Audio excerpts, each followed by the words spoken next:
Well, Brandon was doing stuff. Ooh, I saw you. Like, waiting back here. No, Brandon said I had to like do something. Like, go live.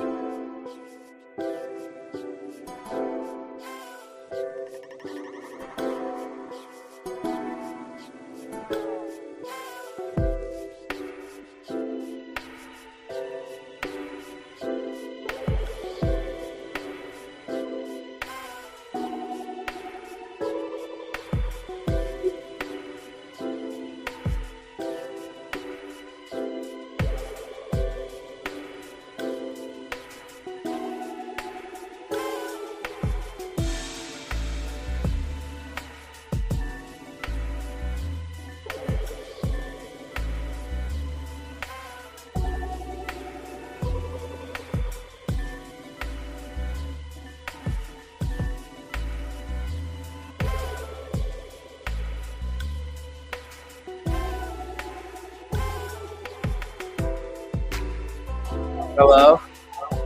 Is that loud? Make it louder. Yeah, don't stop spilling. No, they don't go anywhere. They don't do anything.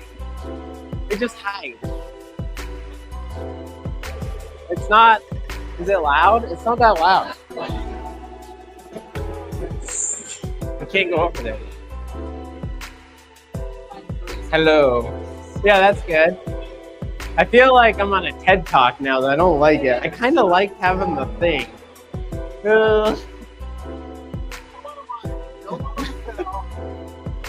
I was fine carrying a microphone around.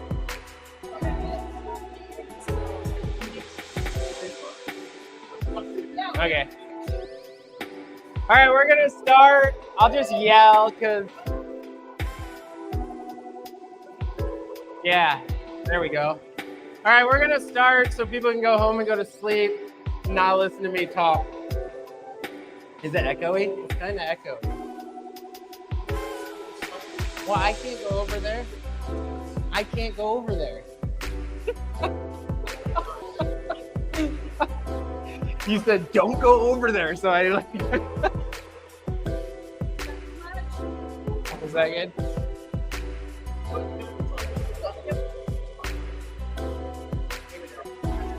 Okay. All right, we're gonna talk about the Snowpack.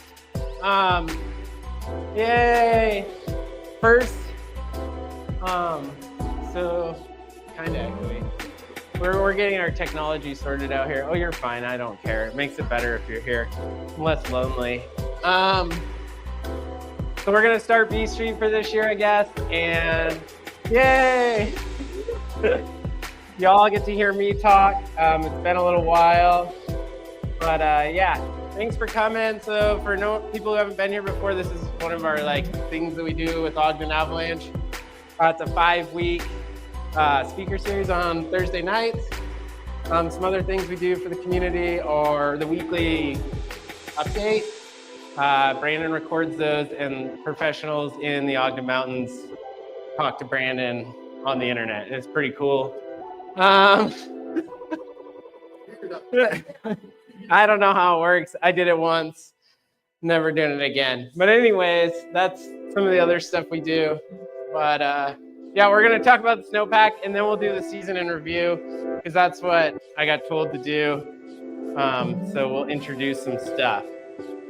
So how layers form is what we're gonna start with here. Can I stand here? Okay. Yeah. So we need these 4 things to cause an avalanche. We need snowpack. So we need an unstable snowpack of some sort, hard snow or soft snow. We need either avalanche weather or snow, or warm or cold, or all those different things happening.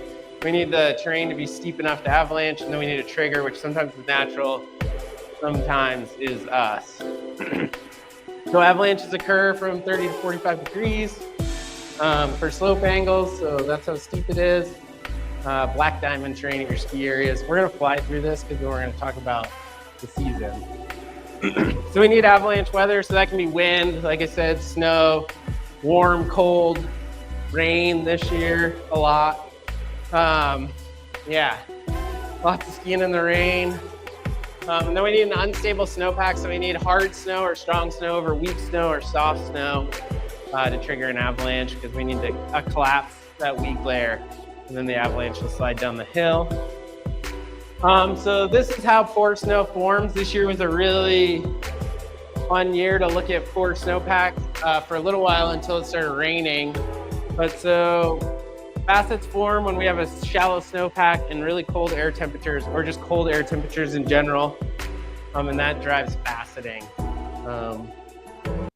Yeah, I skipped this, I guess, but snow changes, we already talked about this because of weather. Okay, here we go. Basal faceting.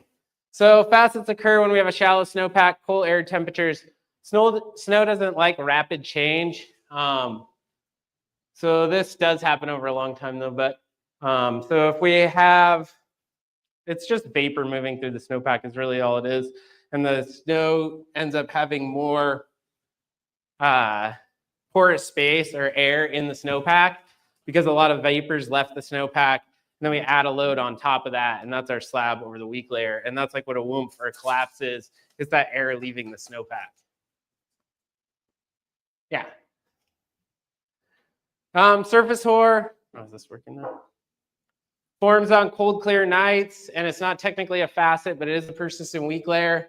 It's like dew on the snow surface, and it creates these cool feathers on the snow surface, and it skis really loud, and that can be a persistent weak layer. And we had some of that this year, and then it rained on it, and we didn't really have any problems with it. So near surface faceting is what's happening out there right now. That's when the snow surface gets weak. It's not basal faceting on the ground or depth hoar. It's happening on the snow surface right now because we had that super low density snow the other day, and then it faceted through.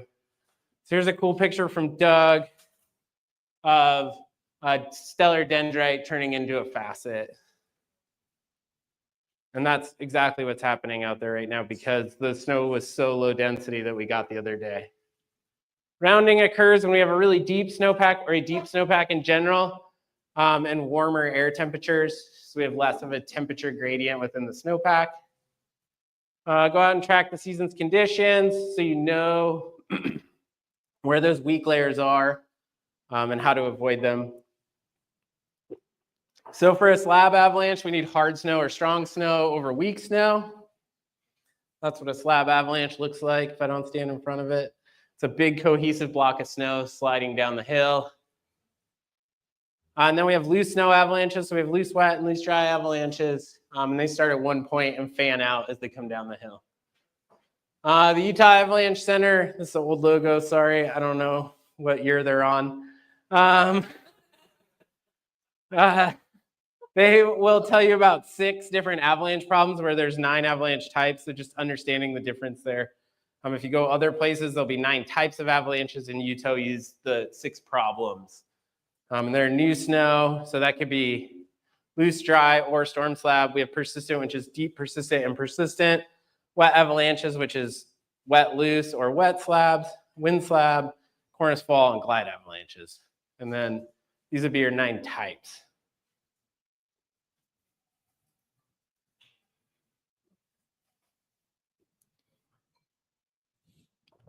Cool, so we talked about slab avalanche. This is slab avalanche anatomy. You have the slab, the chunk of cohesive snow slides down the hill, goes up onto the old snow surface, and then keeps sliding for a little ways, and that's where your debris pile is. Some red flag. Recent avalanches. So this is all gonna drive like that considerable high extreme avalanche danger. Recent avalanches within 48 hours, strong winds, we're seeing snow being transported. Heavy precip rates of more than 1 inch of SWE. We're going to talk about SWE a little bit tonight, but that's the snow water equivalent. So how much water is actually within the snow that's falling out of the sky. Or if you were to melt the snow that fell out of the sky, that's how much it would be. It's a better way to explain it. Cracking, collapsing, and whomping, rapid thaw, so no hard freeze at 48 to 72 hours. That's going to be a red flag. And then persistent weak layers or upside down snowpack would be another red flag. not going to talk about Alp Truth. But yeah, we'll jump into this year because it's way more exciting.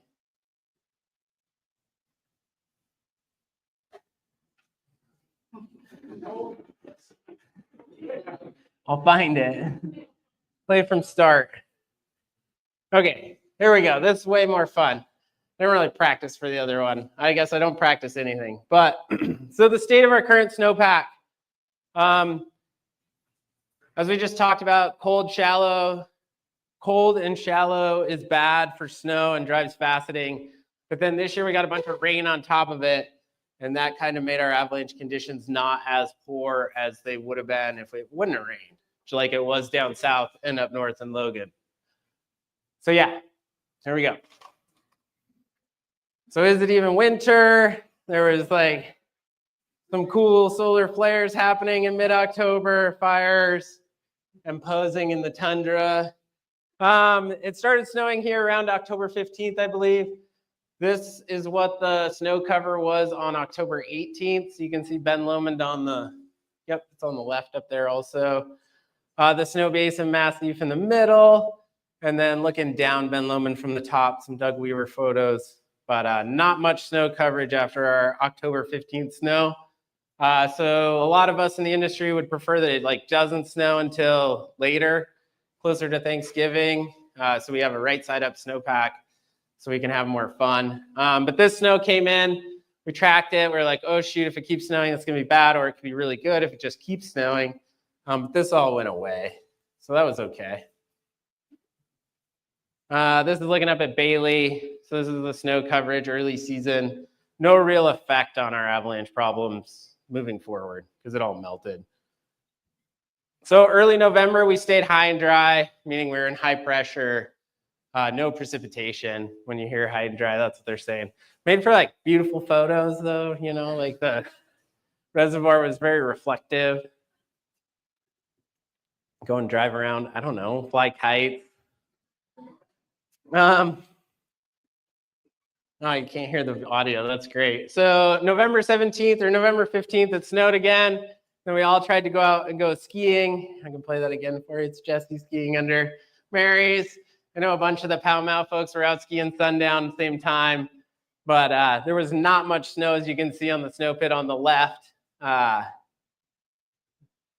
think that's 14 centimeters of depth. So really, you know, wanted to keep it quite low angle at that point. Here's some more photos from November 14th. This is the North Ogden Divide. The forecasters went up there and checked it out. As you can see, they went in tennis shoes. So yeah, I mean, that'd be terrifying on skis. The Divide's terrifying enough when there is snow. November the 23rd, we have some more photos from Derek to Bruin. From Powder Mountain, looking into Wolf drainage on the bottom, and then looking up towards the cold parts of Mount Ogden and Mount Allen on the top. It just kept melting, which was a good thing. So like, we all don't like it when it doesn't snow, but if the snow goes away or it gets warm, then that's good for us in the avalanche world. It means we're not going to have super bad persistent weak layer problems. Here's 50 cms of snow, same time of year. Because we all went skiing in that like November 20th range, and then it kind of got warm and you couldn't ski anymore because there were too many rocks. So then we went back November 24th. You can see here the UAC just got rid of our forecast altogether. We just went gray. Trent said the primary concern is finding rocks and stumps that are barely covered. So no real avalanche problem. Very difficult to even find snow to slide on, which is a good thing, again, that time of year. So then November 26th, that's the Thanksgiving storm, started snowing. Yeah, we all went skiing on Thanksgiving morning, and it was wonderful and a joyous time. And then you went and spent time with your families, and maybe it was still joyous, or maybe it wasn't. I don't know. We found great skiing, though, in the Powder Mountain area. Yeah, we covered up a lot of the rocks. It was cold. And yeah, we skied facets then from Thanksgiving pretty much to December 14th is the next time it snowed. But it made for really good skiing because it was cold and dry, and so it sucked all the moisture out of the snow. And we all just slid around on facets for 2 weeks with the ski areas closed, and yeah, skiing on grass up there at Powder Mountain always makes it nice. Some more Powder Mountain photos. A little bit of cracking along whatever that is, 3 Mile at Powder Mountain, the cat track you guys drive up and down. Little wind loading on persistent weak layer, and we had some cool cracks. And they like kept getting bigger and bigger and bigger every day you'd go out there and ski. I mean, we all skied out there until the mountain management team got a hold of the snow and cat packed it all, so it ruined the skiing for us, but that's all right. They saved the snow so other people could ski. I think we're all pretty stoked to get out and appreciate Powder Mountain for that. So November 29th, this is our Thanksgiving storm. 4 to 17 inches, depending on where you were. The northern end of the range doing better. With about 2 inches of water. So that's a lot of water for 4 to 17 inches of snow. And that's how it's been all year. That's been the story. Lots and lots of water, which a lot of the time was associated with rain. But yeah. You can see a snow profile on the top right. I don't know, it's hard to see Powder Mountain, but our snowpack wasn't that bad. It's fist with a little forefinger and then low or low density on top, facets really. And then you fast forward here. This is in the Ben Lomond area, similar time frame, hasn't snowed. Max up there, and you can see we already kind of have an upside down snowpack over there. So there it was 8 to 14 with 1.5 to 2 inches. Ben Lomond typically does the most water out of anywhere in the northern Wasatch, just because of the way, even when you're here at Roosters, you can see like the big catcher's mitt out there. We get southwest flow, and it just catches all the moisture and drops it on the opposite side. So then into early December, it got really warm out. On December 3rd, Drew Hardesty forecasted for wet slab avalanches. And we went all moderate on the avalanche, for the avalanche danger, all aspects, all elevations. Then it cooled down a little bit and we went green until December 14th. So that's a good thing for skiing around on facets. Like I said, I love skiing early season when there's not much snow because it all just facets through. And it skis really well for a long time. There's not many people out. If you find the grassy slopes, you can do well. But yeah, this helped with some of our basal facets healing or depth hoar because it was so warm. Or we just melted the snow off all our solar aspects. December 13th, this is Powder Mountain. Not much snow with like 4 inches on top, I believe. Here's some skiing at Powder again. A lot of early season skiing at Powder. It's just so nice and grassy. You can go up there, drive to the top. Yeah, it was snowing. Cool, December 14th. So then we start to ramp up again. We all think like, oh, we're gonna get this huge storm. It's forecasted for like a couple inches of water and a bunch of snow and the powder buoy and like the internet's doing the thing and everybody's hyped. And then it snowed like a 0.2 to 0.75 with 5 inches of snow. I don't know. It's okay. It's fine. These guys went out and did their thing at Powder Mountain on the 16th. They were able to trigger some wind slab avalanches on a persistent weak layer. There's a video in here too. Oh, did you make this video, Hummer? Is this you? It's a really great video. I appreciate it. The pan. I don't know who to give credit to. Yeah, should give it the marketing department. Anyways, they had 2 avalanches. We get a bunch, well, not a bunch of snow. We get 3/4 of an inch of water, which should be enough to tip the scales for how weak the snowpack was, or how weak we thought the snowpack was. And a little bit of wind on the 15th. And then we went out on the 16th and nothing really happened. It's considerable avalanche danger across the northern Wasatch. But they got 2. So they got this one in, I don't know, Powder Chambers, I'm guessing. Lake Views. Okay, the other side. Oh, okay, there you go. Whatever it's called, I don't know. And Hidden Lake Cornice, which isn't surprising either because we get a ton of wind up there in Hidden Lake. we always see this avalanche with a cool dirt line in it almost every year now. It seems like that we deal with a persistent weak layer problem. Cool avalanches, but just not the activity we expected. Like every time a storm's come in, we've like ramped up and we're expecting these big avalanche cycles. And then we also don't get the weight in the snow. So not a lot of water, not a lot of snow. But also our persistent weak layer here in Ogden just wasn't as bad as it was in the central Wasatch and in the Bear River Range due to our elevation and just how warm it was, I think. That's the hypothesis. Because the facets were there, the setup was there, but we just didn't get the big load. More photos from December 16th. This is up top of Marys-ish. You can see the dirt line from the prefrontal winds on the 14th going into the 15th. But yeah, I mean, you have the setup, you have a slab over a weak layer. You can see the different color in the snow there. Snow basin, south facing Ben Lomond, not looking south. So looking north from Snow Basin, once again, like it all just kind of melts off on the solar aspects, which is a good thing. And the less snow we have preserved as we go on these high and dry spells, the better off we are. And now we're kind of out of the woods. We'll talk about that though. We'll get there. December, so Christmas came and went. It was supposed to snow again. It didn't really snow much on Christmas. I think it rained a little bit to the top of everywhere.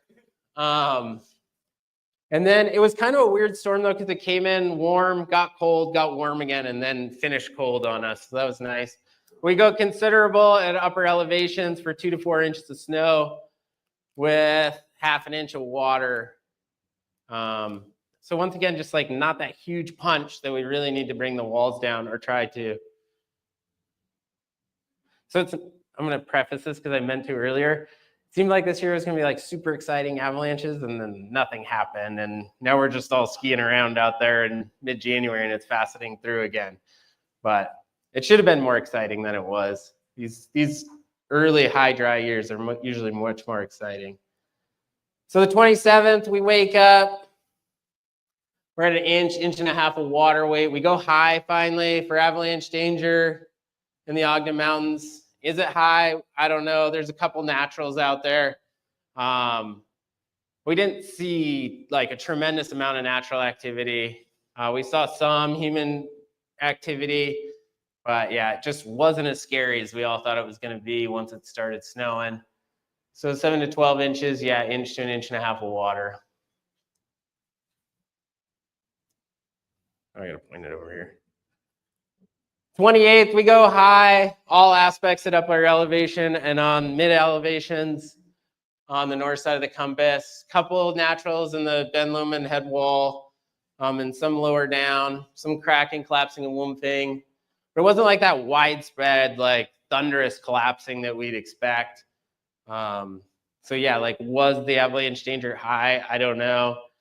We just didn't see a ton of natural activity, which is what you'd expect if the avalanche danger was high. It's cool photos though from up at North Fork. You know, big thundering collapses some places, but not everywhere. Not as widespread as expected. Some more photos of the Ben Lomond head wall from Derek. So this is the northeast or east-northeast aspect, really at our most upper elevations in the Ogden Mountains. Not giant avalanches, so D2s. Like the walls aren't coming off like they usually do on big years, you know, like D4 avalanches in the Cutler Basin with, you know, 50, 80, 100-foot debris piles at the bottom. Just not as impressive as we had all expected coming into the season and how little snow we had early on. But I think that rain at Christmas and raining high up really helped. On the 29th, Snow Basin got a decent amount of activity on the persistent weak layer with some wind mixed in. Same as you'd expect, upper elevation, windy terrain, where the persistent weak layer had survived the high and dry and rain spell. Also up above Nordic Valley, Irie Peak, avalanche. This is more of a wind slab than persistent weak layer avalanche, but Here's some videos from Snow Basin, if you can see them. Shots into like Sister 7 Coyote area. They were able to pull out some D2, D3 avalanches on the persistent weak layer, but the places you'd expect it to have lived. Super north facing, out of the wind, steep terrain so it doesn't get any sunshine, rocky terrain, all those things we talk about that are like trigger points within the snowpack. And that's, yeah, it makes sense that that's where we're seeing avalanches in the terrain that held the coldest snow for the longest. Cool, one more here.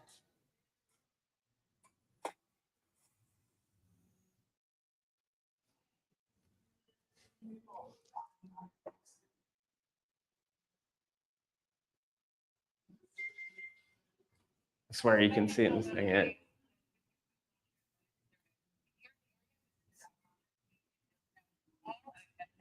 Oh, thanks.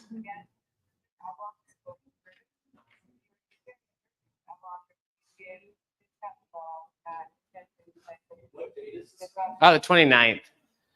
Yeah. So the sun finally came out after it snowed on the 29th. Well, kind of graybird, but. So Snow Basin was able to, they had some remote triggers while driving cats around also. This is more what we'd expect out of high avalanche danger. Dealing with the persistent weak layer problem is more remote triggers, more natural avalanches. But we just weren't seeing it as widespread, which then makes it more difficult as we move forward into the season. Or Brandon told me I couldn't go over there. So as we trend into January further and we all start to tickle the edges of all the avalanche paths around here, you know, like how likely are these avalanches and how widespread are they within our range here? This is color head wall when the sun came out. So December 29th, storm totals up in North Fork is what I went with, 7,600 feet, the Ben Lomond Peak Weather Station. For that Christmas storm, 3 days, 7 inches of water. That's a ton of water. It's a lot of rain, I think, is what happened at 7,600 feet. Not many people were out because it was so nasty. But yeah, it probably rained up there for a while. And then 24 inches of snow. So not a ton of snow with a ton of water. The walls didn't come down. Hopefully that sets us up for positivity working into December here. So all we're doing is tracking trends. And if it's high and dry for a long time, that's bad. The avalanche danger is going to rise pretty quickly and then fall pretty slowly for dealing with persistent weak layer problems. The walls haven't come off. And then on the 30th, I believe, or the 29th, as we go into New Year's Eve, Salt Lake City has first 2 fatalities of the year. One's a missing hiker, probably a remote trigger, a natural, not sure, and then a solo skier in the Salt Lake area. So that's going to keep our avalanche danger up, right? Like we had 2 fatalities in a couple days. But that's what we expect this time of year. Every year it seems like as we trend from Christmas into New Year's, that's when we see a ramp up in accidents and fatalities from Salt Lake, from Provo to Logan, I guess we'll say. But yeah, it's kind of expected around that time frame. It seems like nowadays when we're dealing with persistent weak layer problems. Salt Lake, they had lots of remote triggers, lots of natural avalanching, but you know they're higher in elevation down there, and they had more snow that lingered. They probably didn't get as much rain. So that's what changes that. And then you look at the Southern Bear River range, or the Bear Rivers in general in Logan, it's just a colder snowpack there. The air temps stay much colder. And so they preserved their facets a lot longer than we did here at lower elevations with liquid precipitation. That's a marketing line. You can use that. So Happy New Year. You can see the runnels. I mean, going up Cutler, it's pretty rough in some spots to ski in after the rain. But once you're up into the Alpine, or close to it. The skiing got much better. You can see poor snowpack structure still early into the year. But we just didn't see a ton of avalanching. Then we get another quick shot of snow last weekend, end of last week. And that's really brings us to where we are today. You can see snow's pretty well bonded to the summer surface in a lot of places because it did rain so much and then freeze. People have been noticing super wet facets on the ground. And the avalanche danger is going to begin to decrease here for sure. We're already into considerable tomorrow, probably into moderate. It's just the likelihood of those avalanches is going to be a lot less. So the distribution is going to be much smaller than we expected. But if you were to trigger one, it's going to be a high consequence. So just, you know, how you tickle the edges or where you go out there, that's the key. It's up to you guys. Yeah. But we'll probably see a couple come down. January 5th. This is that New Year's shot of snow we got, 4 to 9 inches throughout the range. So it's such a variability with the storms, I know, but that's like we're going from WPR or whatever it is, yeah, up into North Fork and into the Southern Bear River Range. So pretty wide distribution of mountain range and 2 mountain ranges. And then some places do a lot better for water and some places do a lot better for snow. So that's why the huge variability. And those folks at the UAC are trying to forecast for our whole zone, which some places got 0.3 inches of water, some places got 1.5 inches of water. So that's like a huge discrepancy. So that's going to drive the avalanche danger to be higher. Ooh, whoa, went so fast. The dreaded east winds came the other day, yesterday or Tuesday. It wasn't as bad as they usually are, I don't think. I didn't go out there, but I don't think it was a full blowdown most places. But the east winds usually bring super cold temperatures to the Ogden Mountains and just gnarly winds. Years ago, we made Jerry the day like people trying to ski out of Strawberry, and they were getting blown backwards up the hill at the saddle. But yeah, they'll blow snow everywhere. And the thing with the east winds is they load our typically unloaded slopes. So it's switching our windward and leeward here. So what we're used to with all the loading on the east aspect is now loading on the west aspect, which could throw us off, but it didn't blow as much snow around as we expected. This year, everything's kind of been like, oh, we expect all this stuff to happen, and then nothing happens. January 7th is Cutler Ridge. So Sierra wrote something about there's 50 inches of snow. That's a lot of snow now. That's a good thing. Once we get over that 100 cm mark, that's usually a pretty good deal. We're burying our PWL over 100 centimeters, 120 centimeters down. So that's a good thing also because our bubble as humans can only affect about 100, 120 centimeters below the snow surface. So like in a lot of places where snowpack's deeper, we're starting to become unable to affect that weak layer as humans traveling around. Yeah, like I said, it just hasn't been exciting. I showed you all the pictures we have of avalanches in the Ogden Mountains for the last 2 months. Like that's it. So if you see photos of avalanches, feel free to send them in. But I dug through the depths, and that was all we had. So, what will our snowy months ahead in March Madness bring? Who knows? But yeah, March always turns out well. February is our snowiest month, so we can only hope for that. And we'll see. The avalanche danger is going to decrease pretty rapidly here in the Ogden Mountains unless we add a huge load, which is not expected at this time.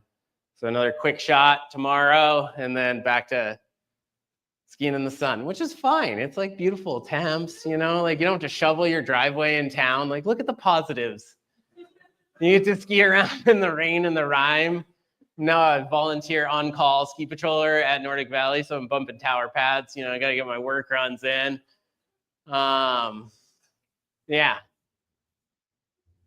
And that's really all I have, unless people have questions. Thanks to all the organizations in the Valley for sharing photos. Like I said, Had to reach out high and wide to find photos of avalanches this year, which usually isn't the case. But yeah, we're going to trend into moderate. And yeah, we'll go skiing for the rest of the year. Unless people have questions, mingle, come hang out. Thanks for coming. It's B Street. What? Did somebody have some say?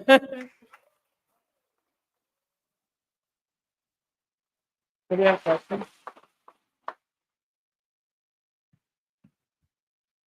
Fake claps. Did somebody have a question before I cut them off? No? Okay, good. I'm going to take this microphone off. Turn the music up. Thank